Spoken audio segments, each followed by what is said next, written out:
Oh, thank you so much for having me. Looks like we'll kick off the first question with James Lynch. James, please go ahead.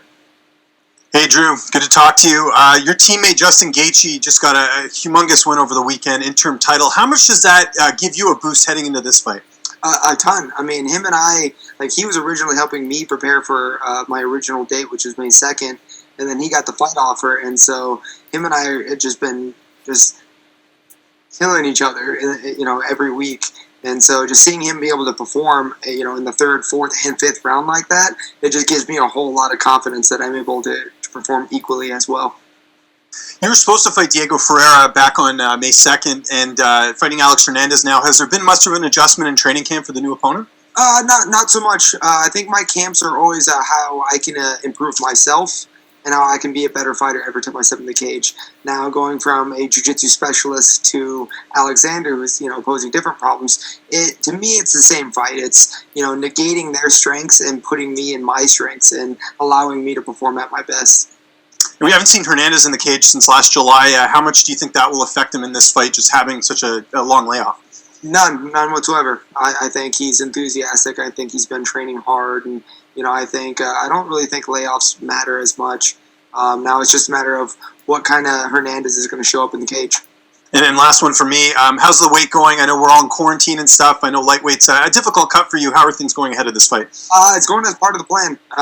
Just descending as normally as possible. But yeah, trying to cut weight and follow a nutrition program while having to stay in the house is super difficult once my girlfriend watches all that eat all the snacks. Thanks so much for the time, Drew. Appreciate it. And next up, we have Shaquille Maggiore from MMA Mania. Shaquille, please go ahead. Hey, Drew. How's it going, man? Good. How are you doing, bud? Good.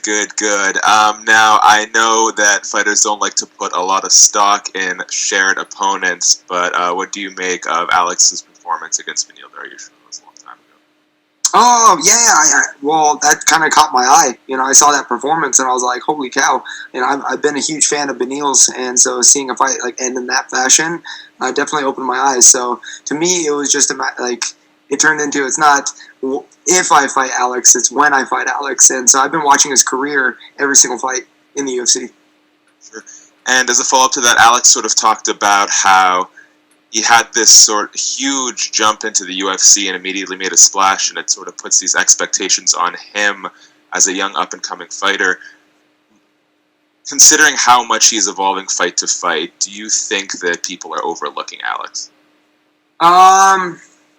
No, I don't think so. I think everyone's just aware how tough and how enthusiastic he is. I feel like his press conference with Donald Cerrone kind of rubbed people the wrong way. But no, I think me, my team, and everyone else know what he's fully capable of. But now it's my time to shine. Thank you, Drew. Stay safe, man. Thank you. And next up, we have Gabriel Gonzalez from Cage Access. Hey, Drew. So first off, I read your interview with The Athletic. What is the number one pastry or snack to avoid during the apocalypse? Number two, do you avoid the snacks during the apocalypse? I think you should just eat. Or if you're fighting, I guess. If I'm fighting? Yes, because you have to cut weight. I have to avoid all of them. I don't touch anything that comes out of an oven, unfortunately. But I mean, I have my eyes set on a lot of them for May 14th. Gotcha. Have you had a lot of time to, go to the kitchen and work on anything? I mean, what has been your hobby during quarantine, aside from training when you can? Unfortunately, I love culinary. I love cooking, and I love creating cool stuff.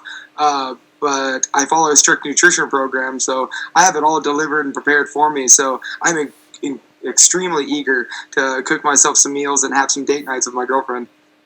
It sounds good.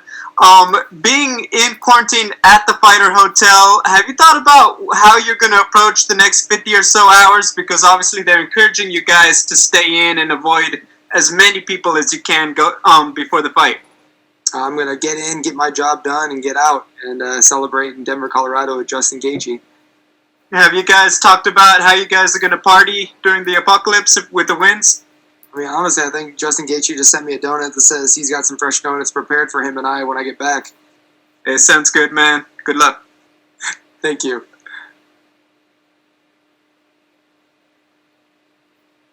looks like that's all the questions we have for you. Oh, sorry. We're going to go next to Matt Tucker. All right, Matt, coming in last. Speaking of Justin Gaethje, I was wondering your thoughts on how he matches up against Khabib. I think Gaethje's wrestling is extremely underrated. I think Khabib is a tough fight for anybody, but with Justin Gaethje's power and his wrestling credentials, he can definitely pose a threat. Khabib's fight with Dustin Poirier, he kind of showed a little bit of, weakness. I won't say weakness, but like some unfortunate events in that fight, and I think Justin Gaethje can definitely take advantage of those moments. So, how do you rate his performance against Tony? It was an incredible battle. Tony tough as nails. What do you think he changed in that fight versus his earlier fights? It was being a little bit more directive with his motion. I know going into the UFC, he was just out there and just performing at his best, but like more so, like he said, it was more carefree. Like he didn't care where the fight went and how it went. Where now he had more of a focus. Like he was controlling the direction of the fight, and in the fight, he was making the adjustment of like how hard he should hit. You can't be just putting 100% in every single punch because that's how you only last 2 rounds. And he was able to pull back and keep that tempo for the full championship fight. And I think those are the adjustments he made. Yeah, it was an incredible fight. Good luck on Wednesday, and enjoy your donuts with Justin. Thank you so much. Take care, man. Okay, Drew, now it looks like that's all we had for you. You are good to go, sir. We appreciate the time. Cool. Thank you so much, guys.